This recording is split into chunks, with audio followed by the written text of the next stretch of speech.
Simple हैं।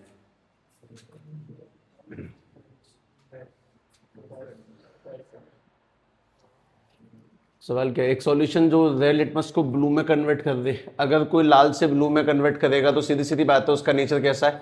Basic. और अगर बेसिक नेचर उसकी पीएच क्या होगी बताओ? 10, क्योंकि वो एसिड तो कंफर्म नहीं है, पीएच 7 से ऊपर पाई जाएगी 10। ठीक है, अगला वाला ध्यान से पढ़ो। एक ऐसा सॉल्यूशन जो अंडों के साथ में रिएक्ट कर रहा है, रिएक्ट विद क्रस्ड एग, अंडे के छिलकों के साथ में सफेद सफेद जो होते हैं, उसमें गैस निकली है। तो ऐसा कौन है जो अंडे के छिलके के साथ रिएक्शन करके गैस निकालेगा? विच टर्न लाइम वाटर मिल्की। ठीक है, पहली बात अंडे की फॉर्मूला बताओ, अंडे का क्या होता है? हाँ, अंडे के ऊपर जो लेयर होती है उसका फॉर्मूला क्या होता है? अंडे किससे मिलके बने होते हैं? लाइम वाटर मिल्की किससे हो जाता है? चैप्टर 1 में वैसे लाइम वाटर यानी कि कैल्शियम ऑक्साइड को किससे रिएक्शन करवाएंगे तो मिल्की में कन्वर्ट हो जाता है, ऐसे करके। अंडे का फॉर्मूला अंदाजा है? कैल्शियम से बना होता है अंडा। मैं तुम्हें 2-3 ऑप्शन देता हूं, चल सवाल एकदम हटा देता हूं यहां से। पहली बात, इसमें एसिड कौन सा है? HCl। ठीक है, तो कहीं ना कहीं आंसर यही होगा। मैं तुम्हें 2 ऑप्शन देता हूं, तुम रिएक्शन पूरी करके बता सकते हो कि नहीं। पहला सवाल यही है। जैसे कैल्शियम कार्बोनेट है, अगर इसकी रिएक्शन तुम HCl से करवाओगे तो क्या बनेगा बताना?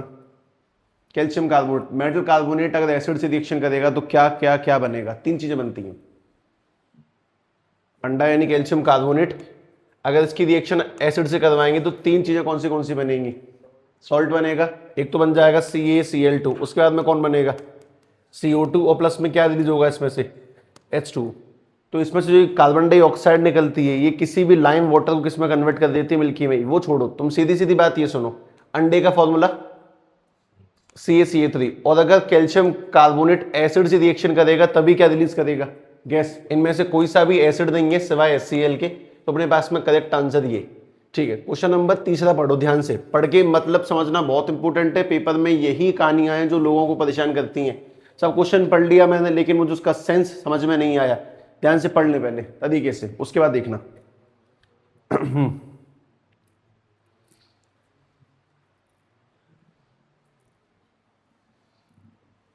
सिंपल सवाल है, आसान जाएंगे अभी।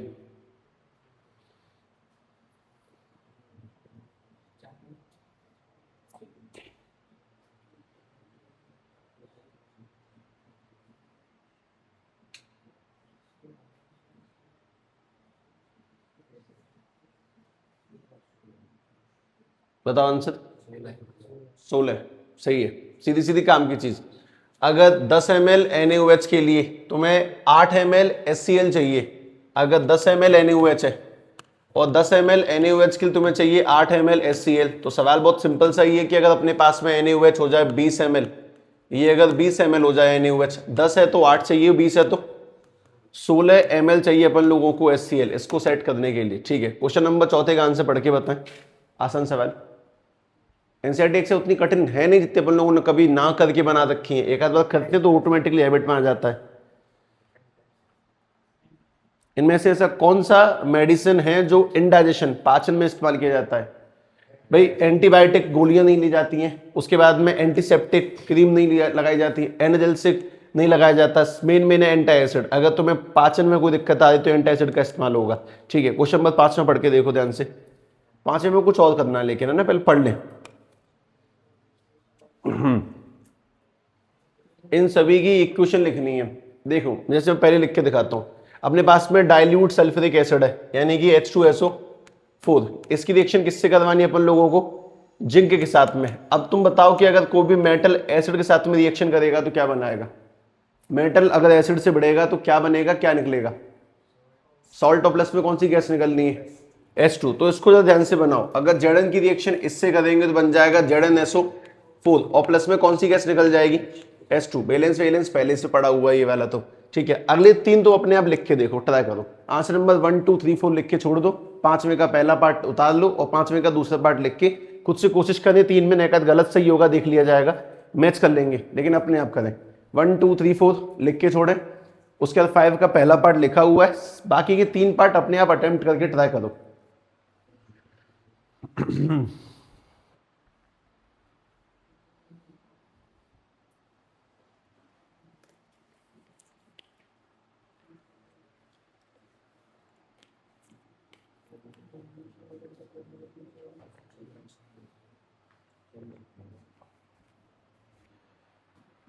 अनुज कहाँ गया ये?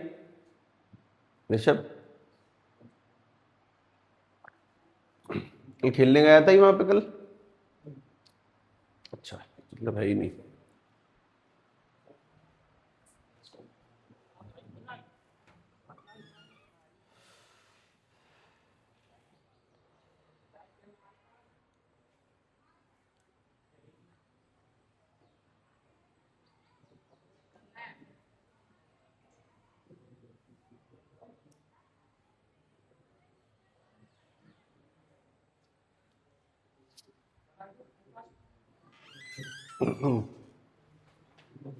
बनना दूसरे वाले का बनना। हमें रिएक्शन किसकी करनी है? हाइड्रोक्लोरिक एसिड यानी कि HCl। किसके साथ करनी है बताओ? मैग्नीशियम रेबन यानी कि Mg के साथ में। अगर रिएक्शन करेंगे तो क्या बनेगा? MgCl2 और प्लस में क्या निकलेगा? H2। ठीक है, बस थोड़ा हिम्मत से लिखो, वो सही जाएगा ही जाएगा अपने आप ही। सल्फ्यूरिक एसिड की रिएक्शन किससे करनी है?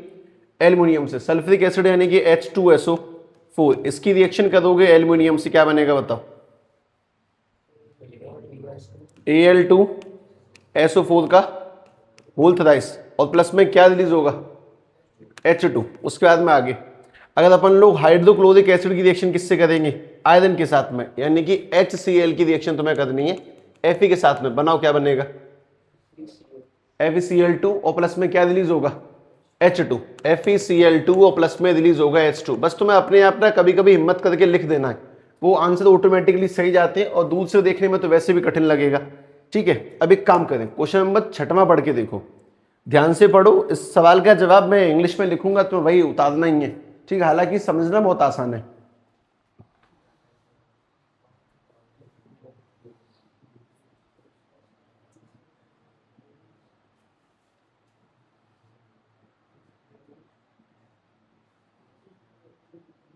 Compound such as alcohol, glucose also contain hydrogen but are not कैटराई एसिड। मतलब कि एल्कोहल के अंदर, ग्लूकोज के अंदर, सब चीजों के अंदर हाइड्रोजन पाया जाता है, लेकिन वो एसिड नहीं माने जाते हैं। क्यों, ये बताओ? बहुत सारे कंपाउंड ऐसे भी हैं जिनके अंदर हाइड्रोजन है, लेकिन वो एसिड नहीं माने जाते। एसिड किन्हें माना जाता है? जो कौन से आयंस रिलीज करेंगे? H positive. अगर कोई कंपाउंड H पॉजिटिव या फिर H3O पॉजिटिव आयन को रिलीज करेगा तो उसको तुम एसिड मानोगे। अगर वो रिलीज नहीं करेगा तो उसे एसिड नहीं मानेंगे। ठीक है, भले हमारे पास हाइड्रोजन है लेकिन हम दे ही नहीं रहे हैं, तो हम एसिड की कैटेगरी में नहीं आते हैं। अगर हम हाइड्रोजन दे रहे हैं तो उस कैटेगरी में आते हैं। साफ सीधी बात ये है। ठीक है, अब इसी बात को ध्यान से सिस्टमेटिक लिख दो।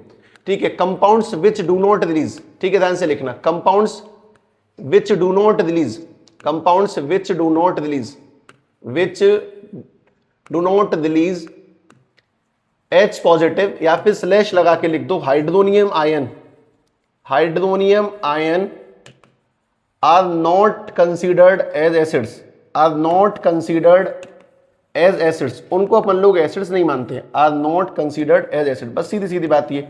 चाहे उनके पास में हाइड्रोजन है, अब वो जब दे ही नहीं रहे तो किसी काम के नहीं है। ठीक है, बस इतनी सी कहानी।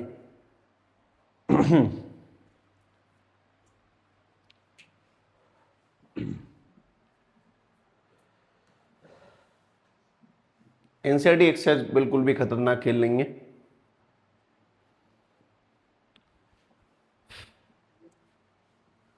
जिसके पास में हाइड्रोजन होने के बावजूद उसने दिया नहीं तो किसी काम का नहीं।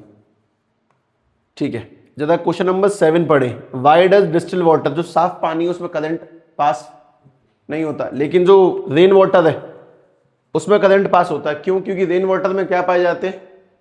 आयंस पाए जाते हैं। रेन वाटर जो है वो नीचे से पॉल्यूशन की गैस ऊपर जाती है, पानी से मिलती है, एसिड में कन्वर्ट हो जाती है, तो रेन वाटर होता है एसिडिक। तुम्हें कभी भी पहली बारिश में नहाना नहीं चाहिए, कभी भी नहीं नहाना चाहिए। उसके पीछे का रीजन है। ठीक है, इसको प्रॉपर समझने से पहले एक छोटी सी बात सुनो। जब भी नीचे से कोई भी गैस जलती है, पॉल्यूशन होता है, कुछ भी धुआं वगैरह निकलता है, उसमें मेनली 3 गैस जाती है। मेनली तो 2 ही जाती हैं, कभी कभी तीसरी जाती है। एक गैस का नाम है CO2 और एक गैस का नाम है SO2, sulphur dioxide, carbon dioxide. जब भी कोई चीज जलती है, जैसे कि पेट्रोल डीजल कुछ भी जलेगा, कार्बन डाइऑक्साइड सबसे ज्यादा रिलीज होती है। अब वो गैस जब ऊपर जाएगी तो ऊपर मिलते हैं उसमें बहुत सारे बादल। ठीक है, बादलों में भरा होता है पानी। जैसे ये गैस इन पानी जाके मिलती है तो ये जो H2 वो पानी ऊपर है, जो नीचे CO2 जा रही है या फिर SO2 जा रही है, ये बना देती है H2CO3 यानी कि कार्बोनिक एसिड और H2SO3 यानी कि सल्फोनिक एसिड, तो ऊपर बन जाता है एसिड। जब बारिश होगी तो नीचे बारिश गिरती है एसिड की फॉर्म में, तो उससे फसल, पत्थर, ये सब गलते हैं, खराब होते हैं। कोई इंसान अगर पहली बारिश में नहा गया और उस एरिया का पॉल्यूशन मीटर बहुत ज्यादा था, तो तुम ऐसा मान के चलना कि उसको स्किन इन्फेक्शन, जलन वगैरह नॉर्मली हो ही जाएगी, वो सर्वाइव करेगा उस चीज से। इसलिए पहली बारिश में कभी नहाना भी नहीं चाहिए। सिंपल सवाल, आखिर क्यों नॉर्मल वाटर में करंट पास नहीं होता लेकिन एसिड वाटर में, रेन वाटर में करंट पास हो जाता है? रीजन क्या लगाओगे? करंट पास करने के लिए मेन चीज क्या चाहिए? आयंस। तो तुम्हें आंसर कैसे लिखना है? Rain water contains ions so it allow the current to pass, लेकिन प्योर वाटर में, डिस्टिल वाटर में आयंस नहीं होते हैं, तो करंट पास नहीं होता है। इसे अपने आप लिखो, चलो लिखो बस आयंस वाले शब्द का, जहां पे आयंस है वहां पे करंट पास होगा, जहां पे आयंस नहीं है वहां पे करंट पास नहीं होगा, लिख दो, अपने आप ही लिखो।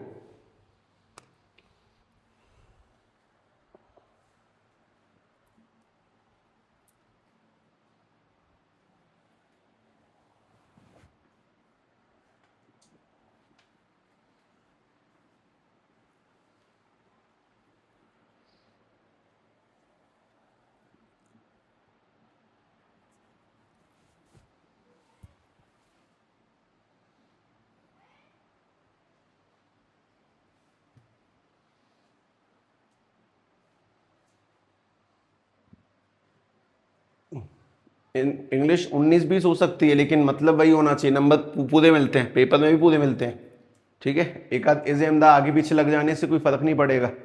तो कॉन्फिडेंस रखो अपने आप लिखने का, सारी बातें याद करके जाओगे तो तुम कभी याद ही नहीं कर पाओगे। इतना याद करने के लिए समझ के खुद से लिखने की कैपेसिटी बहुत इंपॉर्टेंट है।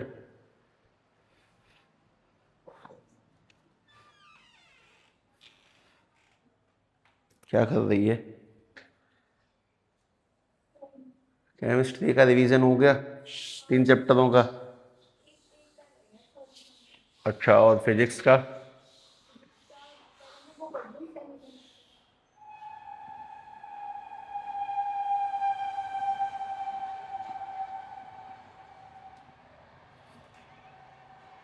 लाइट नहीं आ रही है।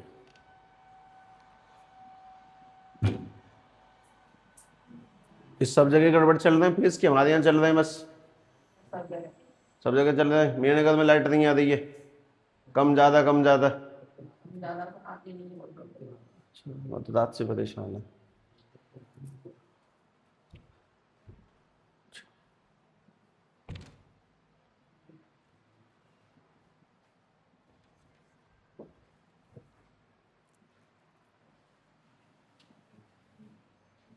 लिख दिए पहले, ठीक है। तुम्हारा मेन सेंस ऑफ आंसर क्या होना चाहिए वो सुनो। मुझे नहीं पता तुम्हारी इंग्लिश क्या लिखी है। Main sense of answer, distil water में आयंस नहीं होते, सो ये बिजली कंडक्ट नहीं करेगा, जबकि रेन वाटर है आयंस, इसीलिए बिजली कंडक्ट करेगा, ठीक है। ऐसा कुछ होना चाहिए था सेंस। अगर ये तो नंबर मिलेंगे, परफेक्ट मिलेंगे, ठीक है। आगे बढ़ाता हूं एक सेकेंड। क्वेश्चन नंबर 8 शायद तुम्हें अपने आप समझ में आएगा कि 8वें का आंसर कैसे लिखना चाहिए। पहले 8वां पढ़ के देखो, ऑटोमेटिक पल्ले पड़ेगा, सोचना।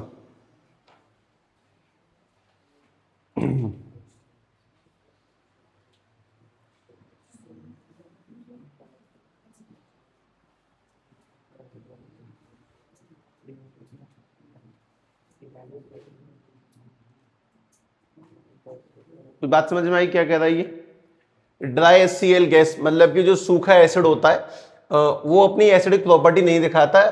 मतलब अगर पानी नहीं है तो एसिड अपनी प्रॉपर्टी नहीं दिखा पाता। क्यों? पानी नहीं है तो एसिड अपनी ताकत, गलाने की, खट्टेपन की कोई भी प्रॉपर्टी नहीं दिखा सकता। पानी की एब्सेंस में वो किसी काम का नहीं है। क्यों? एसिड काम का नहीं है सिर्फ एक कारण से, मतलब हमारे पिछले तीनों के एक सेम आंसर है। एसिड अगर काम का नहीं है तो उसके पीछे का सिंपल रीजन, उसमें क्या नहीं पाए जाते? आयंस, ठीक है। अगर ये कह रहा है कि पानी की एब्सेंस में एसिड काम नहीं कर रहा है तो लिखता हूं in absence of water, in absence of water लिख दो answer number 8। In absence of water acid do not release, acid do not release, does not release, acid does not release H positive ions, H positive ions, वो ions नहीं दिखाता, इसीलिए it do not show, it does not show its properties, ठीक है। इसीलिए वो अपनी properties नहीं दिखा सकता। मेन बात है कि मैंने ऐसे लिख दे, तुम बिल्कुल भी लकीर के फकीर बन के नहीं जाओगे कि डिट्टो यही छाप के आना है। तो सिंपल सीधी बात समझ में आया। क्वेश्चन नंबर 6, 7, 8 सब में एक ही सेंस है, अगर आयंस है तो काम होगा, अगर आयंस नहीं है तो काम नहीं होगा। और आयंस कब होंगे? जब वो पानी की प्रेजेंस में होगा। जब लिक्विड स्टेट में होगा तब आयंस है, अगर वो सॉलिड स्टेट में तो कोई आयंस नहीं है, गैस स्टेट में कोई आयंस नहीं है। तीनों का एक ही मेन सेंस है क्वेश्चन नंबर 6 to लेके 8 तक।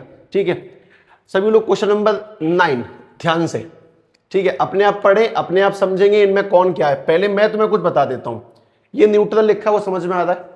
स्ट्रांगली एल्कलाइन शब्द का मतलब होता है स्ट्रॉन्ग बेस, ठीक है, और वीक एल्कलाइन यानी कि वीक बेस। एल्कलाइन यानी कि बेस को ही एल्कली कहते हैं, ठीक है। अब तुम्हारे सामने ऊपर A B C D E की पीएच दी है। ए की पीएच दी गई है तुम्हें 4, बी की पीएच दी गई है 1, सी की पीएच 11, डी की पीएच 7 और ई की पीएच 9। तुम्हें बस ये बताना है कि इनमें सबसे स्ट्रॉन्ग मतलब न्यूट्रल कौन है, स्ट्रॉन्ग एसिड कौन है, स्ट्रॉन्ग बेस कौन है, वीक एसिड कौन है, वीक बेस कौन है।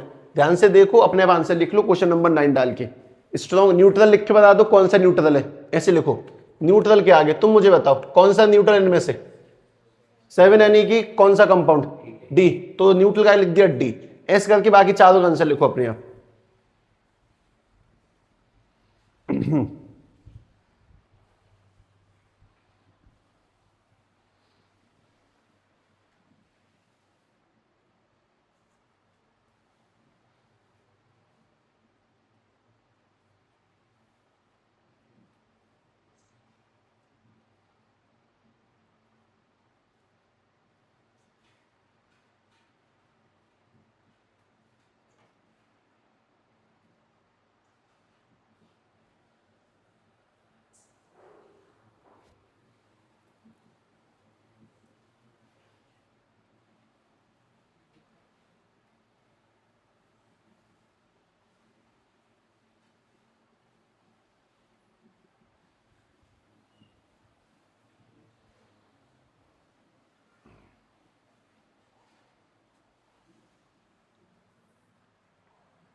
लिख दिए, बताओ इसके आगे कौन आएगा?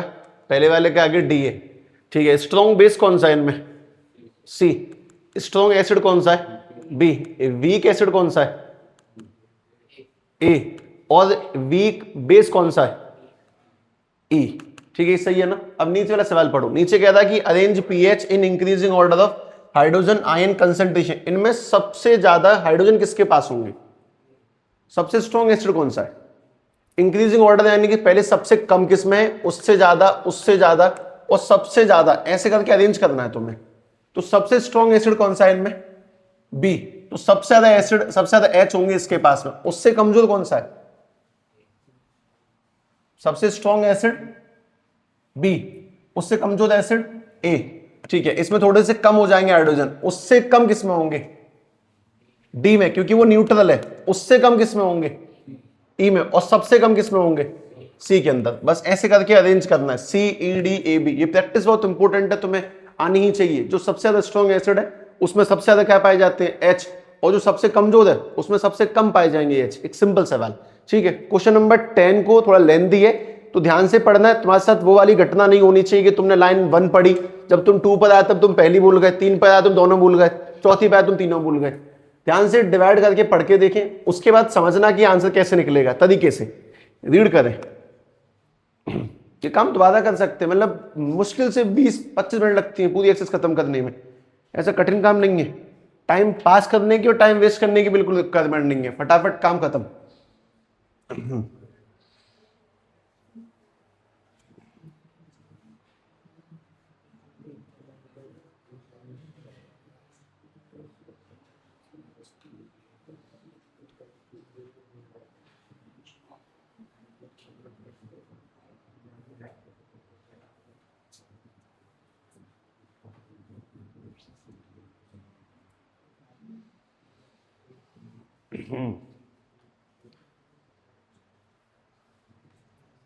मैं समझाता हूं। अपने पास में क्वेश्चन नंबर 10 में equal length of magnesium ribbon are taken in tube A and B. मतलब अपने पास में 2 ट्यूब है, इस ट्यूब में तुमने Mg डाला और इस वाली ट्यूब में भी तुमने Mg डाल दिया, ठीक है।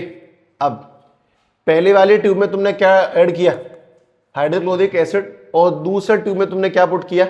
CH3COOH, ये दोनों ही एसिड है। कौन सा स्ट्रॉन्ग है इसमें? ये वाला। कौन सा वीक है? ये वाला। तो अपने पास में ये स्ट्रॉन्ग एसिड है और ये वाला हमारे पास में वीक एसिड है। मैं तुम्हें एक बात बताता हूँ, मैंने किसी टाइम पे एक सर्वे किया था, मैंने कुछ बालकों से जो कि 3 क्लासेस में 10th 11th और 12th में, एक सवाल पूछा, उसका जवाब भी मांगा। सवाल ये था कि पढ़ने का पैटर्न क्या होना चाहिए क्लास में, किसी भी टाइम पे पढ़ने का पैटर्न। फॉर एग्जाम्पल जैसे ऑप्शन थे उसमें कि एकदम मस्त हंसते खेलते पढ़ाई होनी चाहिए, या फिर बिल्कुल सीरियस फोकस होके पढ़ाई होनी चाहिए। बस यही 2 ऑप्शन थे, हंसते खेलते मस्त बढ़िया सेट पढ़ाई होनी चाहिए या फिर एकदम सीरियस फोकस पढ़ाई होनी चाहिए। तुम बताओ क्या ऑप्शन सही रहेगा? सबने अपने अपने आंसर लिखे थे, मैं लिखवाए थे, मैंने ऐसे चुनाव नहीं करवाया था, विदाउट नेम उनकी स्लिप से आंसर मांगे और मैक्सिमम लोगों का जो जवाब ऑप्शन था वो यही था, पहला, और वो गलत है। उसका रीजन सुनो। तुम दिन के 24 घंटे में 2 घंटे पढ़ने बैठे और तुम्हें उस 2 घंटे में भी हंसी मजाक क्यों चाहिए? बाकी भी तो टाइम था आगे पीछे का। मतलब दिन के 24 घंटे में हम 4 घंटे पढ़ने बैठे और वो 4 घंटे में फोकस से क्यों नहीं पढ़ पा रहे हैं? ये सब जो चीजें हैं ना, जो आने मतलब इस टाइम के साथ साथ चेंज होती चली गई हैं, बहुत घटिया हैं कि रिलैक्स एंजॉय, ये सब बकवास, काम की चीजें नहीं है, बिल्कुल भी काम की चीजें नहीं है। ठीक है, मेन इसी बात पे ध्यान दें कि अगर तुम लोग दिन में 4 से 5 घंटे पढ़ रहे हो तो उनको को कम से कम फोकस से पढ़ो। बाकी तो जैसा दिन गुजरता है वो तो गुजार ही रही हो, जैसा भी खेलने कूदने में जा रहा है वो तो ठीक है, लेकिन 4-5 घंटे बैठे तो एकदम शार्प फोकस के साथ में। ठीक है, खैर आंसर देखना। तुम मुझे बताओ कि HCl भी इससे बढ़ेगा और ये भी इससे बढ़ेगा, तो क्या क्या रिएक्शन होती है वो सुनना। अपने पास में अगर Mg से मिलेगा HCl तो क्या बनेगा तुम बताओ पहले, चलो। MgCl2 और प्लस में क्या निकलेगा? H2। उसके बाद साथ साथ नीचे देखो, अगर Mg की रिएक्शन CH3COOH से करवाएंगे तो इसमें क्या बनेगा? इसमें भी यही बनेगा, सेम टू सेम, और प्लस में क्या निकलेगा? H2। तो यहां से ये H2 निकलने को तैयार है। तुम्हारा मेन काम है तुम यहां से तो निकाल दो H2, और जहां से H निकला है उस जगह पे तुम क्या ऐड कर दोगे? Mg, यानी CH3COOH। ये तुम्हें याद रखना पड़ेगा, ये बात मैं बता दूं। ऊपर वाली में तुम्हें कोई दिक्कत नहीं है साहब, MgCl2 बन जाएगा और प्लस में क्या बाहर हो जाएगा इसमें से? H2। लेकिन नीचे वालों को याद रखो, H यहां से जाएगा तो बाहर निकला H2, और Mg को तुम इसमें ऐड करोगे तो CH3COOH। अब एक सवाल सुनो, सवाल कुछ और है, ये क्वेश्चन नहीं है। क्वेश्चन ये है कि इन दोनों टेस्ट ट्यूब में से कौन सी टेस्ट ट्यूब के अंदर फिजिंग, फिजिंग जानते हो, जब तुम पेप्सी की बोतल को खोलते हो उसमें से एकदम से फिस की आवाज आती है तो गैस निकलती है। तो सवाल ये कि इनमें से कौन से टेस्ट ट्यूब में स्पीड से गैस निकलेगी और क्यों निकलेगी? बताओ कौन से टेस्ट ट्यूब में जो गैस है H2 तेज निकलेगी और क्यों निकलेगी? पहले बताओ किस में से निकलेगी तेज? ए में से। ये तो एकदम करेक्ट है कि जो फिजिंग होगी, fizzing will occur more vigorously in test tube A. ठीक है, इस बात को लिख देता हूं। फिजिंग यानी कि जो गैस रिलीज होगी, ठीक है, fizzing will occur more vigorously in test tube A, in test tube A. ठीक है, ये तो बात बिल्कुल ठीक है, लेकिन इसका रीजन भी दो, क्यों टेस्ट ट्यूब ए में से क्यों निकलेगी? सबसे ज्यादा गैस तो स्पीड से निकल रही होगी दोनों में से, टेस्ट ट्यूब ए में से क्यों निकल रही? रीजन बताओ। बिकॉज स्ट्रॉन्ग एसिड, ठीक है, उसमें एसिड स्ट्रॉन्ग है और वो ज्यादा से ज्यादा H पॉजिटिव रिलीज करेगा, इसीलिए उसमें से निकलेगी। इस बात को तुम लिखो, इसका वाई वाला आंसर तुम लिखो, बिकॉज क्या क्या लिखेंगे लिखो, बनाओ। ये लिखने की रिक्वायरमेंट मतलब अपन लोगों ने कर लिया, कोई बुराई नहीं है। तुम अगर पेपर में अपनी नॉलेज ज्यादा से ज्यादा दिखाओगे उसमें कोई बुराई नहीं है, लेकिन फिर भी मेन कंपोनेंट ये है, तेज गैस निकलेगी पहले वाले में से, क्यों निकलेगी उसका रीजन लगाओ। सेंस ऑफ आंसर सही होना चाहिए, तुम्हारी लैंग्वेज भले ही नेकाद आगे पीछे वो चलती है।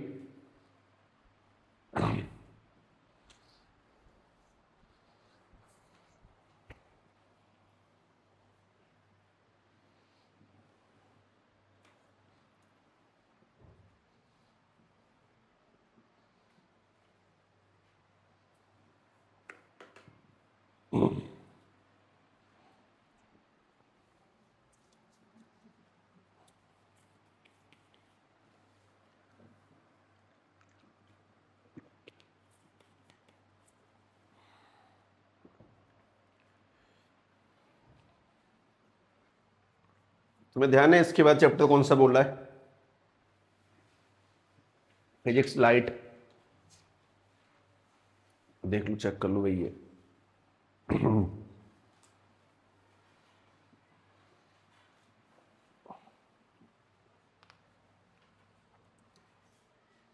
लिख दिया आंसर? लिख दिया।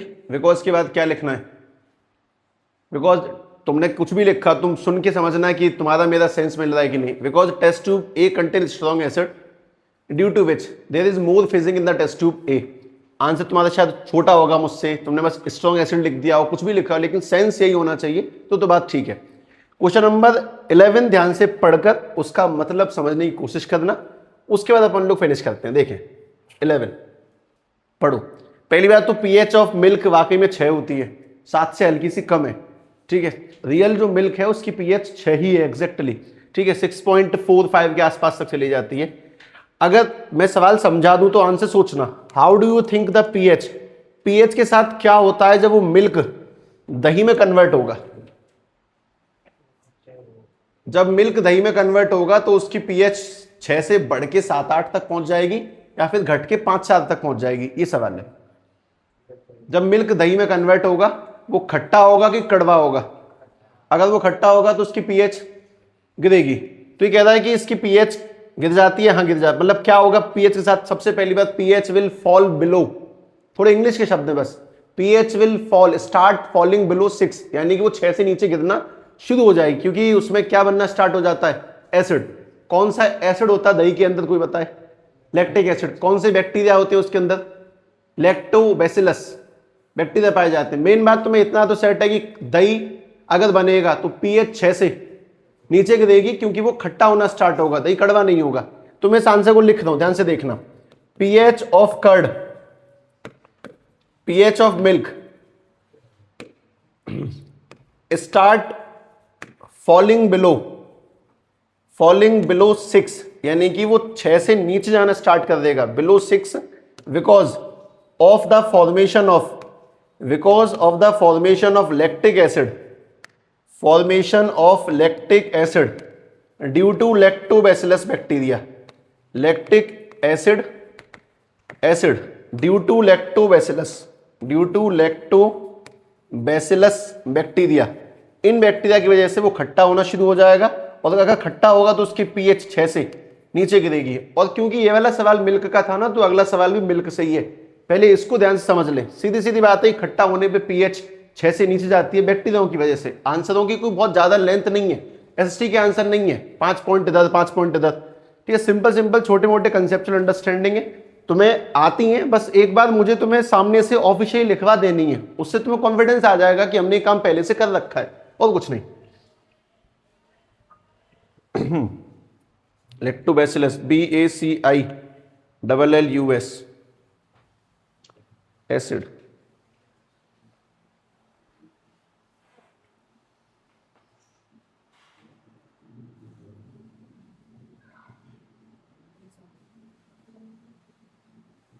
ठीक है, क्वेश्चन नंबर 12 पढ़े। ये ठीक ठाक है।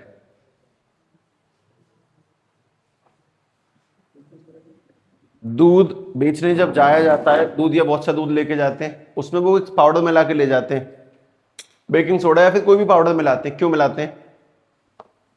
दूध को बिकने में लगभग कितने घंटे लग जाएंगे कच्चे दूध को? मतलब जैसे मान लो कि उन्होंने दूध सुबह 4 या 5 बजे काटा, फिर वो निकले उसको लेकर, कम से कम 10 बज जाएंगे पूरा दूध बटने में, यानी कि 4-5 घंटे चले जाएंगे। 4-5 घंटे में कच्चा दूध फट सकता है गर्मी की वजह से, क्योंकि वो पैक रहता है उसके अंदर, वो खराब हो जाएगा, ठीक है। क्यों? क्योंकि उसकी पीएच 6 है, गर्मी की वजह से उसमें बैक्टीरिया बनने शुरू होंगे, बढ़ते जाएंगे, वो पीएच 6 से घटती जाएगी 5, 4, और जैसी घटेगी वो हो जाएगा एसिडिक, यानी फट जाएगा। तो दूध को अगर फाड़ना भी हो तो उसमें क्या डाल सकते हो? 1 बूंद नींबू की, वो अपने फट जाएगा। इनो डाल सकते हैं, गुड़ से ही फट जाता है दूध, गुड़ डालने से भी। मेनली अगर तुम्हें दूध को फाड़ना है तो उसमें क्या करना पड़ेगा? बस 1 दूध नींबू डाल दो, 1 बूंद बस, हल्का सा, 1 ड्रॉप, तो उसकी पीएच 6 से नीचे आती है, 6 से नीचे आती है वो फट जाएगा, खराब हो जाएगा। बात यह कि जब दूध या दूध को बेचने जाते हैं तो उस दूध में कुछ मिलाते हैं पाउडर सा, क्यों मिलाया जाता है, ठीक है, किस लिए मिलाया जाता है, वो दोनों सवाल हैं। पहली बात तो जो पाउडर मिलाते हैं उस पाउडर का नाम है बेकिंग सोडा, उसके मिलाने से क्या हो जाता है, पहला सवाल, ठीक है। और उसके मिलने से इतना लंबा टाइम तक दूध कैसे टिक जाता है? जो दूध 5 घंटे में खराब हो जाना चाहिए था उसको 8 घंटे लग जाते हैं खराब होने में। उसके पीछे का रीजन सुनो। सबसे पहले मैं तुम्हें एक सिंपल सी बात समझाता हूं। पहली बात, बेकिंग सोडा का नेचर होता है बेसिक। बेकिंग सोडा वही है जो हम लोगों ने उसमें लिखा था एंटा एसिड में। एंटा एसिड में 2 कंपोनेंट लिखे अपन लोगों ने, एक तो लिखा मिल्क ऑफ मैग्नीशिया और एक लिखा बेकिंग सोडा। अगर पेट में एसिड है तो उस एसिड को खत्म करने के लिए बेकिंग सोडा का इस्तेमाल कर सकते हैं, क्योंकि बेकिंग सोडा कैसा होता है, बेसिक नेचर का। अब ध्यान से बात सुनो, इस पूरे आंसर को बाद में लिखेंगे, पहले कहानी समझ लें। हमारे पास में मान लो इस कंटेनर के अंदर मिल्क है, इस मिल्क की पीएच है 6, मैंने इसमें बेकिंग सोडा मिला दिया, तो बेकिंग सोडा मिलाने पर इसकी जो पीएच है वो 6 से बढ़कर मान लो 8 हो गई। बेसिक है, उसकी पीएच 8 हो चुकी है। अगर पीएच 8 हो गई है तो 2 केस समझो। पहला केस, अगर मान लो कि दूध सिंपल 6 पर ही होता, और दूसरा केस, और अब जो दूध है वो 8 पर है। समय के साथ साथ इसमें बैक्टीरिया बनने शुरू हो जाएंगे, तो जैसे बैक्टीरिया बनेंगे, बैक्टीरिया बनने से इसका नेचर होना शुरू हो जाएगा एसिड, ठीक है। और 2 घंटे में या फिर 3 घंटे में ये जो दूध है वो 6 से गिर के कहां पे आ जाएगा, लगभग 2 से 3 घंटे बाद जो दूध है उसकी पीएच 6 से गिर के 4 या 5 तक पहुंच जाएगी, दूध खराब हो जाएगा, क्योंकि दही बन चुका है, अब खराब हो चुका है, फट चुका है। अगर 6 से 4 पहुंचने में 2 से 3 घंटे लग रहे हैं, लेकिन हमने इसमें क्या मिला दिया, बेकिंग सोडा, उसकी पीएच कितनी हो गई है, 8। अब उसको 8 से 4 पहुंचने में लगभग 6 से 7 घंटे लग जाएंगे, यानी कि दूधिया के पास में प्रॉपर टाइम है कि वो उस दूध को 6 से 7 घंटे के बीच में बांट के आ जाए, जिससे पहले, उससे पहले वो दही नहीं बनता। मेन बात हम पीएच क्यों बढ़ाते हैं, जिससे कि हमें टाइम मिल जाए, दूध को फटने से पहले हम उसको बांट सकें। तो इसमें सबसे पहली काम की चीज, why does he shift the pH of fresh milk from 6 to slightly alkaline, मतलब कि वो 6 से ऊपर क्यों उठा देता है उसकी पीएच को, पहला सवाल। और why does this milk take a long time to set as a curd. हालांकि दोनों के आंसर सेम सेम तरीके से आएंगे, लेकिन तरीके से समझना। पहली बात तो ये, अगर पीएच 6 है तो 6 से 4 होने में 2 से 3 घंटे लगते हैं, 8 से 4 होने में 5 से 6 घंटे लग जाएंगे, तो वो प्रॉपरली बट सकता है, इसलिए बेकिंग सोडा मिलाना है। तुम लोग आंसर लिखना शुरू करो, मैं बताता हूं कैसे। पहली बात, आंसर नंबर 12 डाल के ए लिख दो, 12A।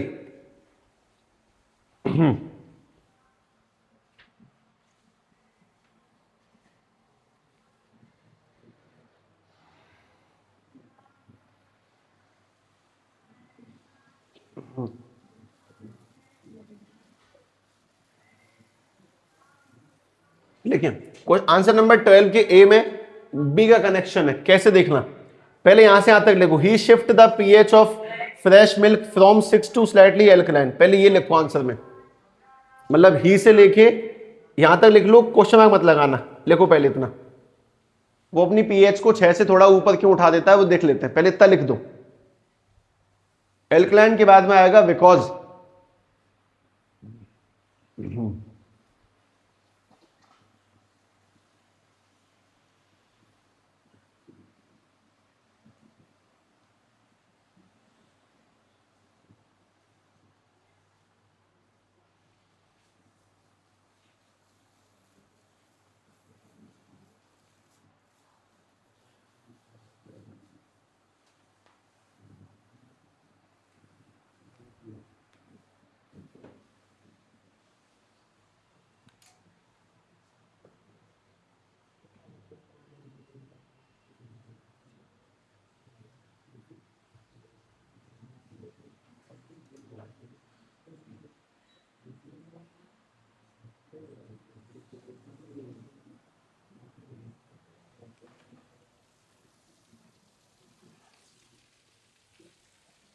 नमस्ते नमस्ते, लाइट आ गई शायद, सही आ रही है, अच्छा हाँ,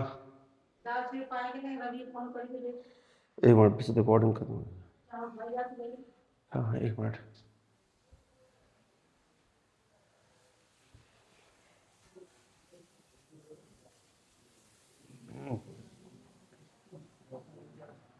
हाँ भाई, he shift the pH of fresh milk from 6 to slightly alkaline because, क्योंकि अब तुम बताओगे क्यों, वो क्यों बढ़ा देता है, because it will take more time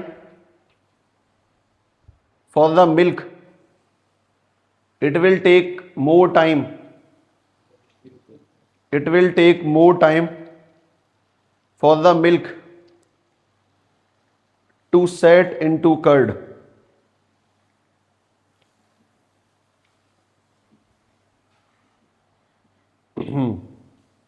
ठीक है, ये तो हो गया इस प्रकार। अब इसमें अगला सवाल सुनो, question number B, answer number B लिखना आप। आखिर मिल्क को लंबा टाइम क्यों लगता है? फिर जो मैंने अभी बोला कि ज्यादा टाइम लगेगा, सवाल यही है कि ज्यादा टाइम क्यों लगता है, उसका पीछे का रीजन वो सुनो। रीजन ये कि दही जब कन्वर्ट हो रहा होगा, दूध से दही बन रहा होगा, तो उसमें क्या आता जाएगा लगातार? एसिड। दूध से दही बनने का मतलब है उसमें क्या बनेगा? एसिड बनेगा। उस एसिड को कौन न्यूट्रल करेगा? बेस। तो उसको बनने नहीं देगा, इसीलिए उस प्रोसेस में कि वो बन रहा है और उसे खत्म करेगा, उस बनने की और खत्म करने की प्रोसेस में उसको लग जाता है ज्यादा टाइम। ठीक है, अब इस बात का आंसर लिखेंगे। पहले यहां से लिखो, milk take long time to set as curd because, milk take long time to set as curd because,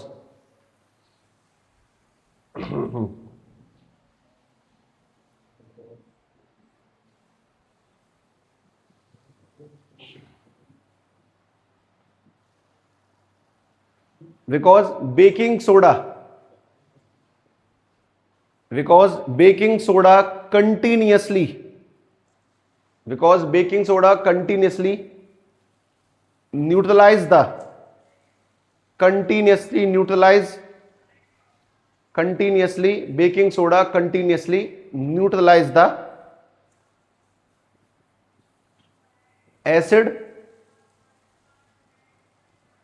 form in, acid form in, acid form in milk to set into curd, form in milk to set into curd, to set into curd। यानी कि जो baking soda है वो दही में बनने वाले acid को, दूध बनने वाले एसिड को लगातार न्यूट्रल करेगा, जिससे कि वो दही में कन्वर्ट हो रहा था, तो उसमें टाइम लग जाता ऑब्वियसली। ठीक है, क्वेश्चन नंबर, सभी लोग 13 को खुद से पढ़े, ध्यान से समझे, मैं समझाता हूं फिर, आसान है।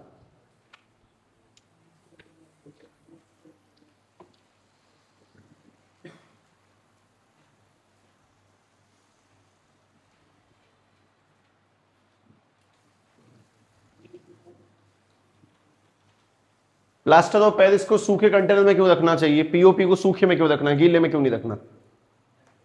पीओपी का फॉर्मूला क्या होता है?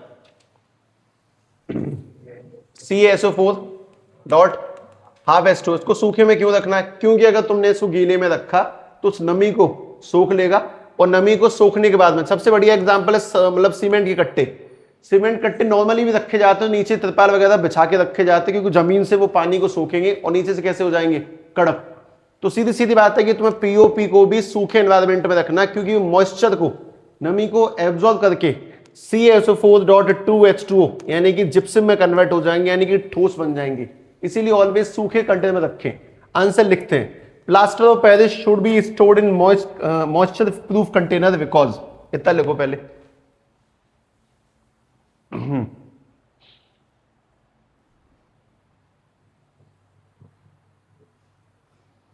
Because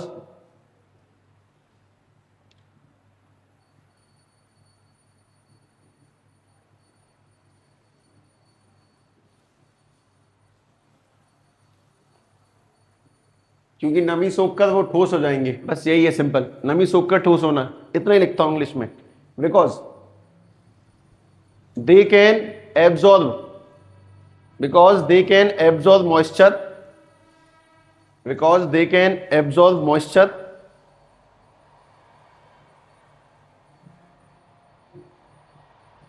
and set themselves into hard gypsum, वो खुद को कठोर जिप्सम में कन्वर्ट करवा देंगे। अब तुम्हें इसमें अगर पूरे नंबर चाहिए तो उस रिएक्शन को भी उसके नीचे लिख दो, ऐसे ये लगा के दे, ऐसे करके 3 डॉट बना के नीचे लिख दो रिएक्शन। CaSO4 इसके ऊपर लिख देना यहाँ पे POP, और फिर यहाँ पे लिख देना जिप्सम। ठीक है, ऐसे करके कि अगर हमने इसको नमी में रखा तो पानी सोखेगा, पानी सोख के ठोस में कन्वर्ट हो जाएगा। सिंपल सिंपल आंसर है, इनमें कोई भी आंसर तक कॉम्प्लिकेटेड नहीं है जो तुम परेशान करे। मैं चाहता हूं कि तुम सभी लोग क्वेश्चन नंबर 14 पढ़ो और रोक दो, यहीं पे पढ़ लो ध्यान से।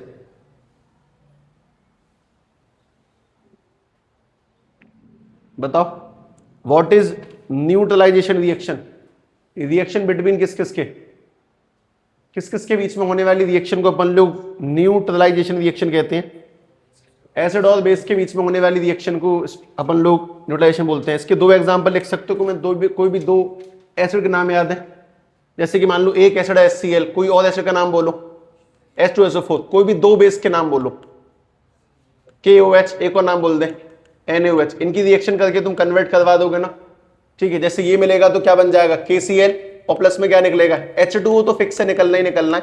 यहाँ पे देखें Na अगर इससे मिलेगा तो क्या बनेगा Na2SO4, तो कुल ना के बहुत बड़ी चीज नहीं है, मैं इसको भाव नहीं दूंगा ज्यादा। क्वेश्चन नंबर 15 पढ़े, give two important use of washing soda and baking soda. इस्तेमाल बता सकता है, अपन लोगों ने बहुत सारे इस्तेमाल लिखे हैं इनके, बस साफ साफ याद होने चाहिए। पेपर में सिंपल सीधे क्वेश्चन ऐसे आ जाता है कि वॉशिंग और बेकिंग दोनों के इस्तेमाल समझाने क्या होंगे, ठीक है। तो ध्यान से इन कहानियों को अपने ऊपर डाल दो कि मैं अपनी, तुम लोगों के स्कूल में करा दे चैप्टर 2 नहीं करवाया, पूरा नहीं हुआ है, तो अपने हिसाब से देख दाख के कहीं से भी, मतलब कि इतने पन्नों में आ जाएगा, 4-5 पन्नों में भी स्कूल का मटेरियल, तो छोड़ के उसके आगे एनसीईआरटी एक्सरसाइज अब तुमने यहां से देख के लिखी है, ऑटोमेटिक अपने दम पे लिख के देख लो, ठीक है। कोई बहुत ज्यादा लैंग्वेज नहीं है, बहुत कठिन इंग्लिश नहीं है, तो परफेक्टली याद भी रहेगा। इस कहानी को ऐसे करना है। एक बात और, वो भी देख लें, इसे हटा दूं।